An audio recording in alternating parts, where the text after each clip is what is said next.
Hello viewers, and welcome to another interesting episode of AVANT. On today's episode, I have with me in the studio an interesting personality. Yes, an interesting personality. And without wasting much time, I'm going to be introducing our guests right now. Pastor Mrs. Faith OYITA IROEGBU, the global influencer she's rightly called, is a young, brainiac, inspiring and fierce young breed making wild and unprecedented influence across the globe. She's a prolific writer, a dynamic author of many books on their way to becoming bestsellers already.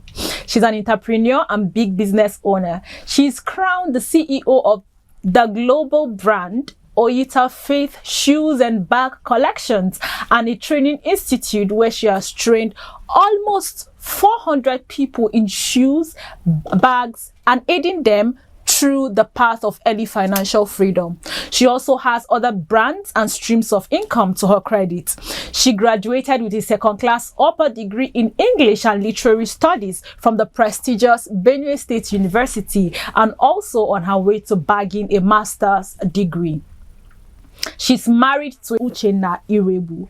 Welcome with me to the studio, my guest, Pastor Mrs. Faith OYITA IROEGBU. Nice to have you with us, ma. Thank you. Thank you so much. The pleasure is mine. I know you guys are wondering, what is Pastor Faith doing in our studio today? A lot. Like, keep your fingers crossed because she's here to share with us her journey so far. I know so many of you don't know how she started this journey of entrepreneurship and to where she is today, but you're going to be hearing from the horse's mouth in a few moments from now. All right, ma, please could you tell us, the viewers, what it's been like? Tell us about FOI. Yes. Okay. I would say FOI is a brand that is sponsored by God's grace. When people ask me about myself, that's one question that I'm not able to answer because I am one person that does a lot of things, wear a lot of hats, multifaceted. I feel that I am the zenith of God artistry. God no fit do pass like this again. Pardon me to say that, but like you said, I am Faith OYITA IROEGBU. I'm a pastor, an apostolic pastor. I'm an entrepreneur, the creative director of OYITA Faith Shoes and Bags, as well as other brands. I have other brands to my credit.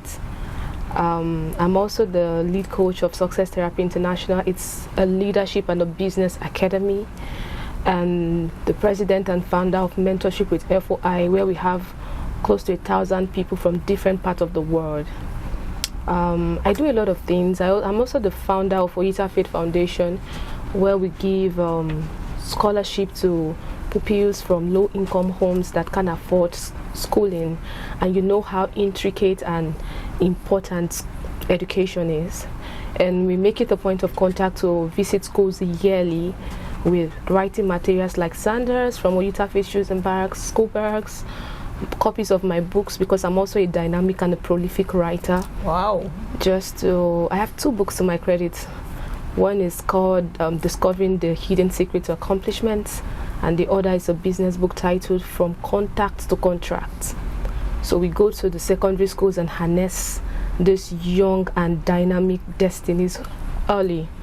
I've been featured on many platforms, too, media platforms, the recipient of many awards in the country, locally and internationally, and I'm a proud wife. Aww, I am a wife. I can't forget that.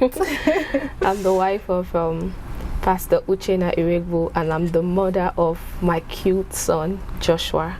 So for now, that's all I am. For now.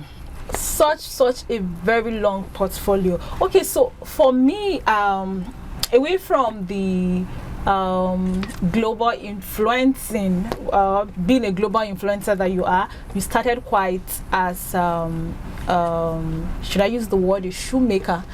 That's what I got to know you from the OYITA shoes, and then I'm proud to say that I've worn your shoes and really they really stand out. So on today's show, so many people in our world today, especially the youth, are looking up to government to provide employment for them. But you, on the other hand, have done beautifully well with your OYITA shoe and bag collection. So can you tell us what the journey has been so far? What motivated you into learning the art of shoemaking, which has translated into what you have today? The humble beginning. Before I started my journey into shoemaking, I've always been a lover of business. When my dad died when I was in primary 5, before my dad died, I was already in business. Oh. I walked up to my mom and I said I didn't like the fact that she was just a nursing mom at home. I want to hawk for her and do something. And that's a rare thing for a child of my age to say, you know, when I'm supposed to be playing after schools. And I felt rather that something better can come out of me. And in church, we're taught how to make cake. I came home with all excitement, showed her the ingredient, and I said, Mommy, buy it, let's start. And we started. My father objected. But when he saw that I was so passionate about it and I was happy, so he allowed. And that's how I started hawking. So I hawked from that time till... You were hawking the cakes? The cake. I started from cake, but I evolved to different things. Okay. I was hawking different things. I hawked maize, cooked and roasted, gari, coconut, boxers. There's nothing literally as long as it was legitimate that I didn't sell, as long as money was involved, day and night. And I was hawking day and night. Wow. Sometimes when I come back during the day, I rest, I zoom off.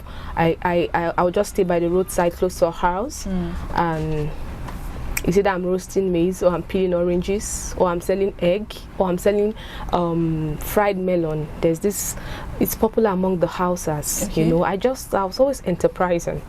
So when I did that till my secondary school, I think when I finished secondary school, 2014, I sat down and I told myself that there's a difference between hustling and being purposeful. I had to do a summation of everything I was, all the enterprises I've ventured into, or I just told myself that I was hustling. I was seeing money but not wealth. Wow. Wow. And I didn't want to stop at the realm of money. Money is the lowest form. Yeah. I needed wealth. So I sat down and I began to engage the Spirit of God, and I asked, what can I do?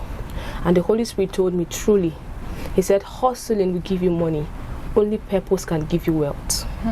I'll never forget that. Wow. So I decided to tap into the richness of the Spirit of God to really ask Him, what do you really want me to build purpose on? And He said, shoemaking. Okay. Funny enough, my dad was a shoemaker. Okay. When he was alive. Okay. But remember, he passed on when I was 10. So I didn't even know it was something I was going to do later. And there was no way I would have learned from him from that age, because I was tender. So when the Spirit of God says shoemaking, I said, okay, shoemaking it is. Let's build purpose. Let's build something that will become a stream that people will flow from different nations to partake of. And one of those days while I was hawking, I passed through a particular street and I saw a group of young men producing shoes. And I walked up to one of them and I said, I want to learn this trade. At what age? I was 16. Okay. Then, yes, I had just left secondary school. And I didn't jump into the university immediately. I wanted to gain a skill before I do that, because I am one who thinks that you don't wait for possibilities, you create one. You don't wait for possibilities, you create one. Yes. Don't wait for opportunities, create one. And that's why when I hear people say I don't have jobs and all of that, I'm laughing. I always ask young people 2 questions. What do you do and what can you do? So if the economy is not providing a space for you, create a space. And that's what I did. So I knew that I needed to do something before venturing into school, especially with the economy system of Nigeria. Yes. You know, you need to have something doing apart from even having a white collar job. Yes. I've always been big on skills.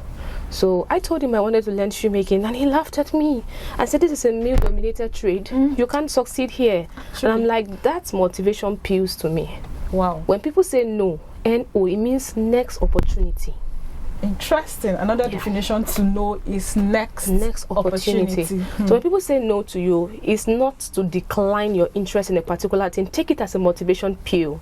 Should be a reason why you should do that. So the fact that he doubted me wanted me to prove to him, and not just to him, but to everyone, that influence is not gender biased. Success is not gender biased. As long as you put your mind to it, you will beat it. So I said, okay. He said, okay, if you want to learn, then get ready to marry me. He was just joking with me. I said, is that all it takes? And he said, yes. I said, okay. I proceeded, got materials from the little knowledge I had, came back with the materials after I was done hawking for my mom. And when he saw me, he now knew the difference between, you know, having a goal and pursuing your goal. Actually. Because you can have a goal and not pursue it. Everybody dream, but how is it that not everyone is successful? Because we have people that stay in the level of just admiring their dreams, and we have people that do go after those dreams. So I'm sure I defined that thing for him that day. I wasn't just interested, I showed him how interested I was. And that's how I started learning shoemaking there. And to the glory of God, the me that sat on the mats, because he didn't even have a shop. They were just a group of young men producing shoe on the veranda. They just put sack, not even good mats, like sack bag. Sitting in the midst of those men? Oh God, I just knew that I felt a level of fulfillment. Wow. I felt that I was writing a story that the nations will grow up to read from. I needed to show them that you can do anything. And I've always been attracted to male-dominated trades. Prior to when I went into shoemaking, I was thinking I would go into barbing. But then I hadn't asked God what my purpose was in the business world. But when I asked God, and he said, no, that's an interest. It's not a bad thing.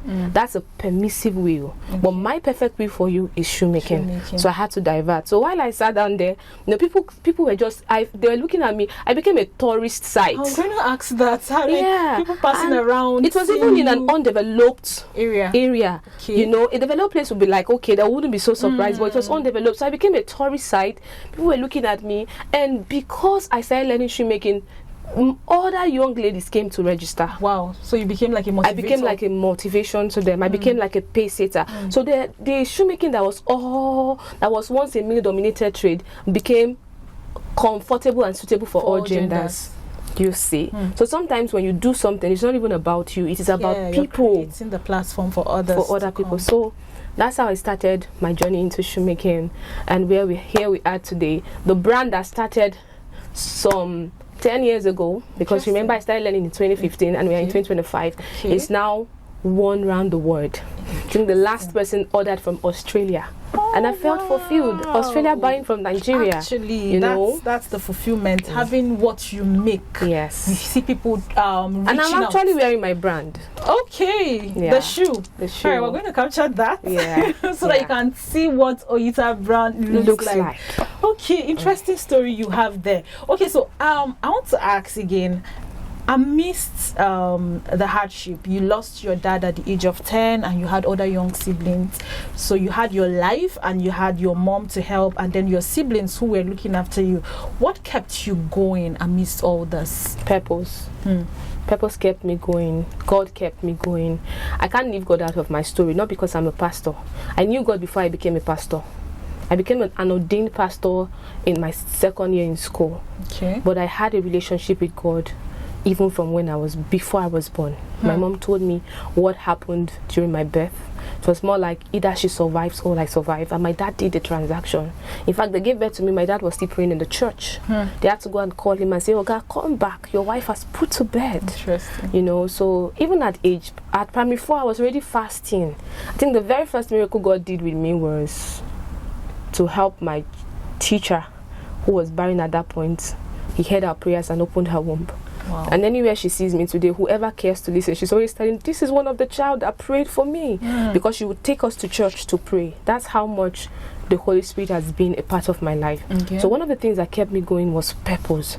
I knew that something was spectacular about me. I knew that I was not just called to be a passerby on earth.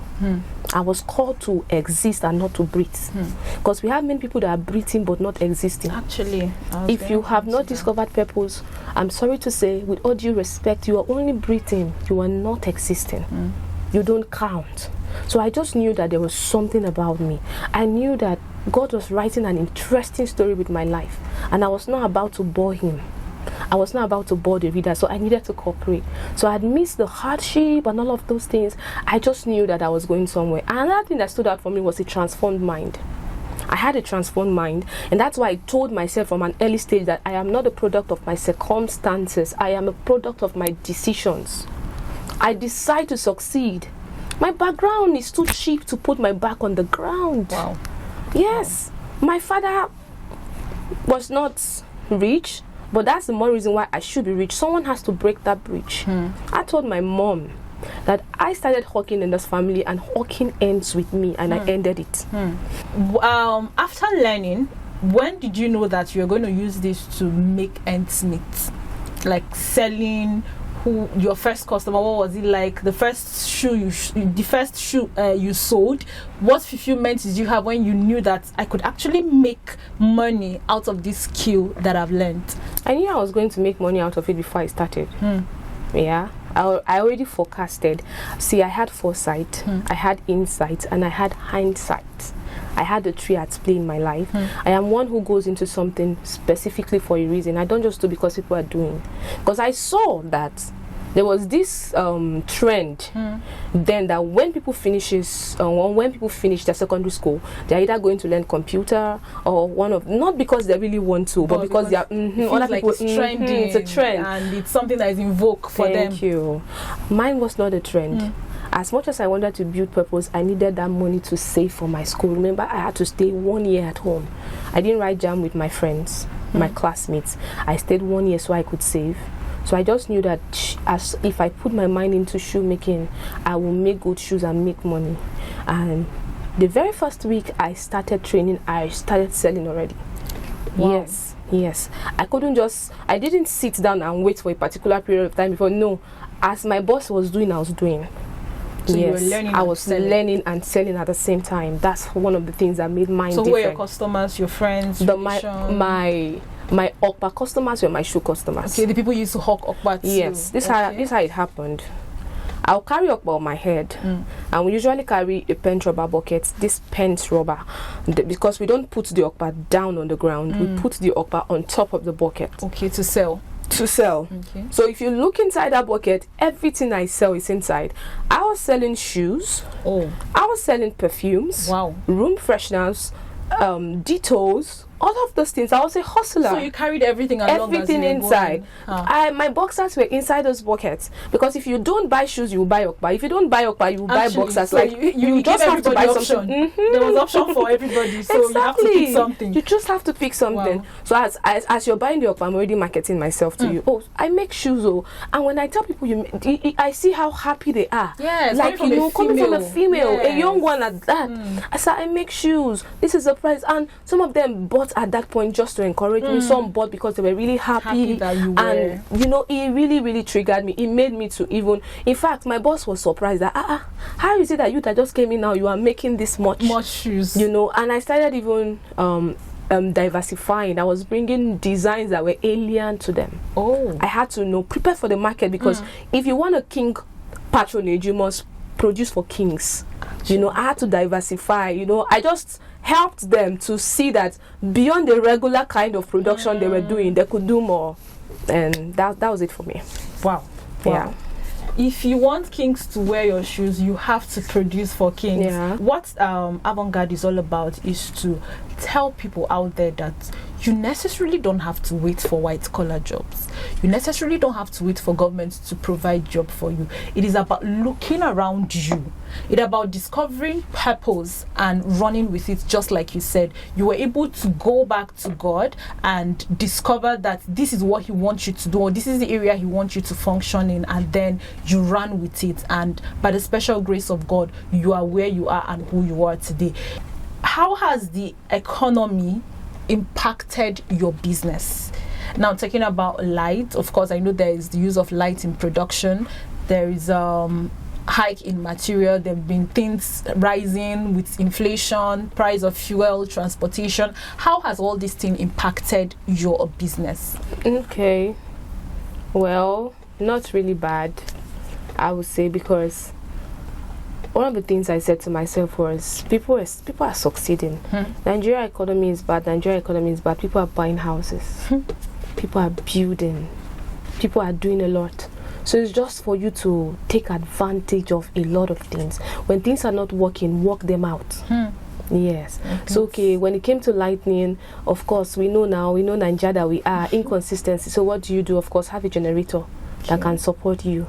I have a sewing machine, I have an industrial machine. So if there's no light to power the industrial machine, we switch to the sewing machine. It has just been like that. So the only challenge I would even say I have, or I had, and I still have, is material, sourcing for materials. There are some kind of designs that I really want to produce, but we can't find those materials in Nigeria. Wow. So that brings the question of importation.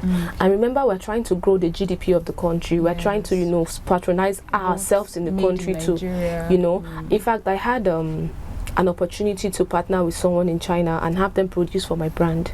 But you know what that would be? Enriching their company, their country rather, their economy. But we are still in between. We are still trying to come to a consensus where it will also impact Nigerian economy as well as theirs. So sourcing for materials has always been a challenge. When I see some designs I really like online, because I'm one who evolves a lot. I am one who think out of the box a lot. I am one who tries to explore as much as I can. So I'm trying to exploit designs, create, but I am limited because what I want to bring into the picture, I don't have the resources here in Nigeria. So that's the only challenge I would say. But talking about the economy has not really been bad, because despite this bad economy, I'm still exporting to other countries to the glory of God. So that's exporting, growing our GDP. This is away from going out there. What impact are you making to grow Nigeria?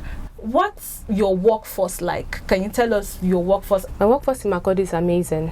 I structured the business in such a way that I can have my producers produce for me and still produce for their brands. I am not insecure in any way. I didn't colonize them all to myself. Okay. So yes, produce for me and also build yourself. Wow. So I have people that work for me. My boss too works for me. Okay. It's more like a contract staff. Okay. I have people that work for me. I have boys that work for me. I have female shoe producers. I have male shoe producers. I have knitted every kind of shoe. I have different people for that role. Wow. And I have them stationed in different states in Nigeria. So I have producers in different places, you know. So it just depends on what the customer wants. I had to really expand so that I can fit into the market, because if I want millions, I have to position for the millions. Yes. So I have a great workforce, and they're an amazing set of people. They are so amazing. In fact, I feel that sometimes my boys out, they are bigger than me, and that's the beauty of it. If you employ people that you know more than them, there'll be a limit to your growth. Yes. You should bring in people that you know more than them, people that challenge know more than you. Just have all kinds of mindset in your team. Yes. Sometimes I'm like, let's do this way. They're like, no, ma, let's go like this. And when we actually go their way, the footwears come out beautiful. Sometimes I give them instruction and I'm outside production preaching something. I come back and they do something different. I'm like, why? And they're like, this is why I did this, is why I did that. We know that. And I'm happy that even without my presence, the business stand. I was out of Makurdi for a year. My business stood. At time, a lot of persons have been asking, please, we want to come and learn. We want to come and learn. In fact, some of them insisted I teach them online. Oh, okay. I think I had 2 people from Kenya registered for my online classes. Wow. And they were persistent. It has to be OYITA fit. So okay, so you do physical training and online training. Online and on-site training. Okay. Yes, but of course, the on-site training has a lot of more future. So part of these people showing interest, you have females among them? A lot of them are females, funny enough. A lot of them have become, should I say, a principality in that line. Actually, seeing what you've done wonderfully with yourself, a lot of people. So a lot of females come because, of course, in fact, women. Wow. I had a woman come, she came all the way from Togo. Oh. She came all the way from Togo to Nigeria and attended my on-site class in Makurdi. Wow. With her baby. She was a mother of 2. Oh dear. So you see, I'm not just inspiring young ladies, women. I have someone currently in my DM that says, Mama, I don't know how long it will take you to build your Abuja brand, but I'm waiting. And she has paid. Wow. Wow, Mama, it's really been a nice chat with you. This is Avant-Garde. Be sure that we are coming with more interesting episodes. I'm so sorry that we're going to be cutting off for this episode here. I have a website. Okay. www.oyiitacollections.com www.oyiitacollections.com. Of course, my phone number is easy, 080-5956-9405. So just send me a WhatsApp message. Until we come your way again next time, I still remain your host, Anyebo Ebere. Thanks for watching and thanks for staying with us. Keep watching Avant-Garde. Bye for now.